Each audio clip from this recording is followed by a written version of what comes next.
সবাইকে অসংখ্য ধন্যবাদ। ছবিটি কানের খুব সমস্যা হয়েছে জানি, কিন্তু আমি খুব বাস্তববাদী এবং সমাজে যে সমস্ত ঘটনাগুলো ঘটে চলেছে বা যে সমস্ত সোশ্যাল মেসেজ তুলে দেওয়ার চেষ্টা করি।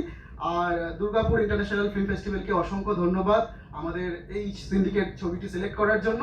আমি বেশি কিছু বলবো না। এতক্ষণ যাকে স্ক্রিনে দেখলেন, এই ছেলেটা সৌনক দাস, জোরে একটা হাততালি ওর জন্য। আজকে যদি ও না থাকতো আমি হয়তো সিন্ডিকেট করতে পারতাম না। এবং আপনাদেরকে এই প্ল্যাটফর্মে মনে হয় দাঁড়িয়ে কথাটা বলা সব থেকে উপযুক্ত। সিন্ডিকেট 2 কিন্তু খুব তাড়াতাড়ি আসছে।